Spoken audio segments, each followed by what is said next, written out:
फवाद खुशामदीद आपको कहते हैं। फवाद, ये जो एतराज़ात आज उठाए हैं वज़ीर आज़म ने GIT के हवाले से, दायरे इख्तियार को भी चैलेंज किया और गैर तस्दीक शुदा दस्तावेज़ात की बात की, कहा जी गवाहान पर दबाव डाल रहे हैं, हरासा कर रहे हैं, जल्द 10 जो है वो पब्लिक कीजिए, और ISI के नुमाइंदे के हवाले से भी अपने कंसर्न्स किए।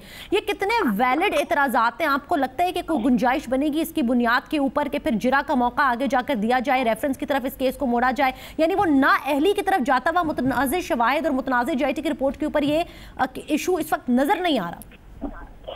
देखिए, पहले तो बड़ी अनफॉर्चुनेट बात है कि हुकूमत ने फैसला किया है कि इदारों के साथ लड़ाई की जाए।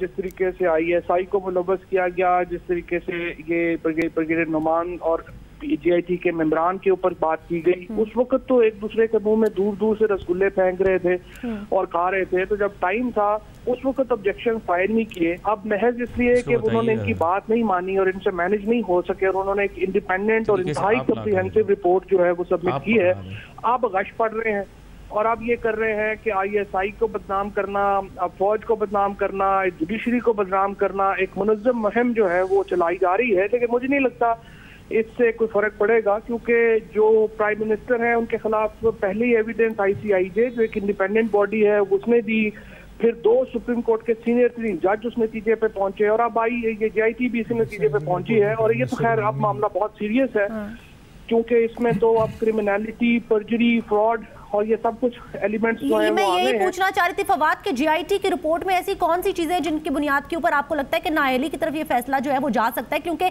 आज अदालत ने खुद कानूनी मुआवनत तलब की। वो वकला से ये पूछ रही थी कि ये आप लोगों ने हमें बताना है कि हम इस GIT की रिपोर्ट को क्यों तस्लीम करें, इसकी फाइंडिंग्स को।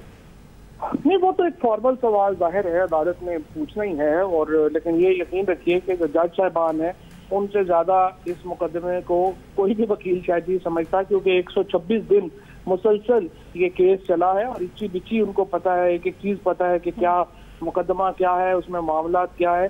तो उनके सवालात से ये ना समझिएगा कि वो उनको कुछ पता नहीं है और वो वकीलों की ही बातों के ऊपर चल रहे हैं। जज साहबान इसमें सबसे ज्यादा पढ़ा की केस भी उन्होंने ही हुआ है और उनको एग्जैक्टली पता है। तो ये कब तक समाप्त होता हुआ कब तक आपको दिखाई दे रहा है?